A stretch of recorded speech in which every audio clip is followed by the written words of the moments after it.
Class 9 के सभी बच्चों का स्वागत। आज के क्लास के अंदर हम पूरा ज्योग्राफी रिवाइज करने वाले जो भी आपके एग्जाम को है। अब बहुत से बच्चे ऐसे जिनके एग्जाम बाकी है तो उनके लिए ये वीडियो है। बाकी जिनकी एग्जाम हो चुकी है ये बस देख सकते हैं कि हमें इस साल क्या क्या था, हमने कुछ मिस तो नहीं कर दिया। तो let's start with this video. इस वीडियो को अभी शुरू करते। देखिए आपको कहाँ कहाँ से पढ़ना है एक बार देख लो, कौन कौन से चैप्टर है। मतलब आपको लास्ट के 4 चैप्टर होंगे यहाँ पे, ठीक है। यू कैन सी हियर कि आपको ह्यूमन ज्योग्राफी के अंदर बहुत से पार्ट्स देखने को मिलते हैं। इंटरनेशनल डेटलाइन वाला एक तो बेस वाला जनरल ज्योग्राफी का चैप्टर है ही। Introduction to economics, trade, urbanisation, transport, communication और टूरिज्म, ये टॉपिक्स आपको यहाँ पे देखने को मिलेंगे। सो इनको एक बार अच्छे से हम रिवाइज करते हैं और ये पूरा यहाँ पे सेक्शन आपको दिखेगा ही। तो इसमें से बहुत से लोगों को 8, 9, 10, 11 और 12 ये लास्ट के 5 चैप्टर्स है। कुछ लोगों को ये चैप्टर है। तो हम स्टार्ट करते हैं वहां से। एक सिंपल क्विक रिवीजन मैं आपको जस्ट आईएमपी टॉपिक्स ही बताता हूं कि क्या क्या आपको एग्जाम को करके जाना है। तो ये जो चैप्टर है हमारा इंटरनेशनल डेट लाइन वाला, तो इसके अंदर आपको जीएमटी क्या होता है, जो कि स्टैंडर्ड टाइम है, उसके साथ स्टैंडर्ड टाइम आईएसटी क्या होता है, इंटरनेशनल डेटलाइन क्या है, इसके बारे में पूरी इंफॉर्मेशन हो। साथ ही साथ ये एक टेबल आ सकता है, बहुत से स्कूलों में पूछते हैं कि ये दोनों यहाँ से निकले। एक जो है सुनील थर्सडे को निकला था और ये जो मीनल है इसके बारे में, तो ये वाला अच्छे से करके रखो। हमने जो वन शॉट लिए है उसमें अच्छे से एक्सप्लेन किया है। इंटरनेशनल डेटलाइन के अंदर डायरेक्शन ऑफ ट्रैवल और the current day and date, ये आपको अच्छे से पता होना चाहिए। बाकी अर्थ कैसे घूमती है, रिवॉल्यूशन, रोटेशन, आपको पता है रोटेशन मतलब क्या, अर्थ जो सूरज के भीतर घूम रही है, रिवॉल्यूशन मतलब अर्थ खुद के भीतर जो घूम रही है। सनराइज क्या है, सनसेट क्या है, ये टर्म्स आपको आनी चाहिए। एंड ये chronometric time keeping system for the own purpose इसके अंदर जाता है। Gratitude of the earth and we can say coordinated between time and earth rotation, meridian, graticule, ये सारी चीजें आपको पता होनी चाहिए। अब सोल्यूशन और कंफ्यूजन हटाने के लिए जो ये चीज लाई है वो है इंटरनेशनल डेट लाइन। तो इसको अच्छे से करके जाओ। इसके ऊपर हमें एक क्वेश्चन ये भी आता है कि इंपॉर्टेंस क्या है इंटरनेशनल डेट लाइन का, what is the importance of international date line. साथ ही साथ आपको इसके अंदर बहुत से और क्वेश्चंस और एक्सरसाइज सॉल्व करनी है। तो वो चैप्टर हो गया। अब है इंट्रोडक्शन टू इकोनॉमिक्स, बहुत ही बेसिक सा चैप्टर है। इसके अंदर आपको इकोनॉमिक्स टर्म कौन से वर्ड से आई, तो ग्रीक वर्ड था ओ इकोनॉमिया, यहां से ये टर्म आई।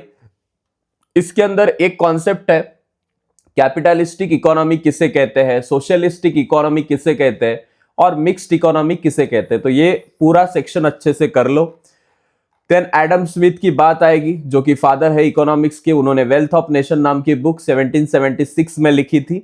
उससे बाद ग्लोबलाइजेशन के बारे में क्वेश्चन है कि इकोनॉमी का ग्लोबलाइजेशन कैसे हुआ। So you should also know about this. And आपको फंक्शंस ऑफ एन इकोनॉमी ये पूछा जाने वाला इसके अंदर। So you should take care of this things also. तो अब ट्रेड के बारे में देखते हैं। तो आपको डिमांड, प्रोड्यूसर, बायर्स, उसके पास होलसेल मार्केट क्या होता है, डेफिसिट किसे कहते हैं, एक्सचेंज ऑफ ट्रेड, इसके अंदर आप देख सकते हो होलसेल ट्रेड क्या है, रिटेल ट्रेड क्या है, इंटरनेशनल ट्रेड क्या है और डोमेस्टिक ट्रेड क्या है, ये सब चीजें आपको पूछ सकते हैं। Balance of trade, international trade organisation में इंपोर्ट एक्सपोर्ट, इसके बारे में आपको क्वेश्चन आएंगे। हेडक्वार्टर एशियान का कहाँ पे है, डब्ल्यूटीओ का कहाँ पे है, कुछ ऑर्गेनाइजेशन एशियान और डब्ल्यूटीओ जैसी अच्छे से करके रखनी है आपको।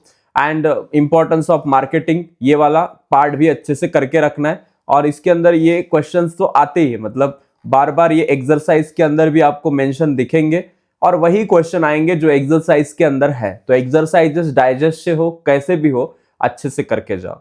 फिर अर्बनाइजेशन वाला चैप्टर तो बहुत इंटरेस्टिंग है। इसके अंदर इंडस्ट्रियलाइजेशन करना है, बाद में यहाँ पे ट्रेड क्या है, फिर से आपको वही छापना है जो पहले के चैप्टर में देखे। ये माइग्रेशन किसे कहते हैं, टेक्नोलॉजी का मेकनाइजेशन किसे हुआ, सोशल हार्मोनी क्या, मॉडर्नाइजेशन, ये एडवांटेजेस है। और डिसएडवांटेजेस भी पूछ सकते हैं कि प्रॉब्लम्स क्या हुई अर्बनाइजेशन से, स्लम फॉर्म हुए, ट्रैफिक जाम हुए, उसके बाद आपको पोल्यूशन, क्राइम, ये सारी समस्याएं भी अर्बनाइजेशन से देखने को मिलती है। तो ये सारे क्वेश्चन आपको इधर भी दिख जाएंगे और ये सारे क्वेश्चंस अच्छे से करके जाओगे तो एक भी क्वेश्चन एग्जाम में नहीं छूटेगा। बाकी ट्रांसपोर्ट और कम्युनिकेशन में ट्रैवलिंग का ही सारा सब कुछ है। कोंकण रेलवे के बारे में आपको जो रो ऑफ रेलवे है उसके बारे में आएगा। ये सातारा का मैप और इम्पोर्टेंस क्या है ट्रांसपोर्टेशन का, साथ ही साथ you can see here various things that you have not seen before. तो ये सारे क्वेश्चंस अच्छे से करके जाओ। टूरिज्म वाला तो चैप्टर आपको आ ही जाएगा। इसके अंदर डोमेस्टिक टूरिज्म, इंटरनेशनल टूरिज्म क्या होता है, उसके बाद एडवेंचर टूरिज्म, स्पोर्ट्स, ये सारी बातें।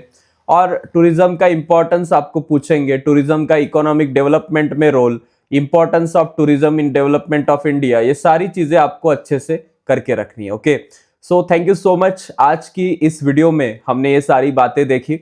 अब यहाँ पे एक और चीज आप ध्यान में रखो, अगर आप बेसिकली 9 से 10th में जा रहे हो तो आपके लिए एक बहुत ही बढ़िया बैच लॉन्च की गई है, जिस बैच का नाम है स्कॉलर्स बैच फॉर क्लास 10।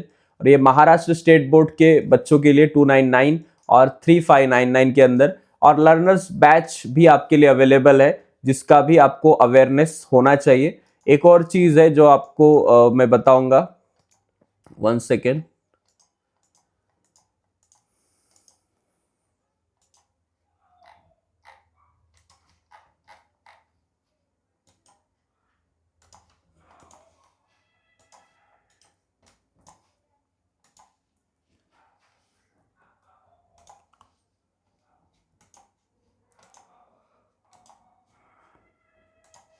तो ये है वेदांतु के सेंटर्स के बारे में। आप भी फाउंडेशन के लिए वेदांतु के साथ जुड़ना चाहते हो तो आपके आसपास पुणे में, अमरावती में और बहुत सी जगह, अहिल्या नगर जैसी जगह है, मैं पूरी लिस्ट ही बताता हूँ आपको। पीसीएमसी, स्वारगेट, औंध, सिंहगढ़, अमरावती, बुल्ढाना, नागपुर, अहिल्या नगर, यहाँ पे बहुत से सेंटर्स वेदांतु के हैं। रिजल्ट भी बढ़िया है। तो आप भी फाउंडेशन जेई नीट का सोच रहे हो तो आप यहाँ पे ज्वाइन कर सकते हो। ठीक है, सो गेट रेडी विद दिस। अगर आपके कोई अभी भी क्वेश्चंस है या डाउट्स है, आप फ्रीली पूछ सकते हैं कमेंट बॉक्स के अंदर। Thank you so much. See you in the next video.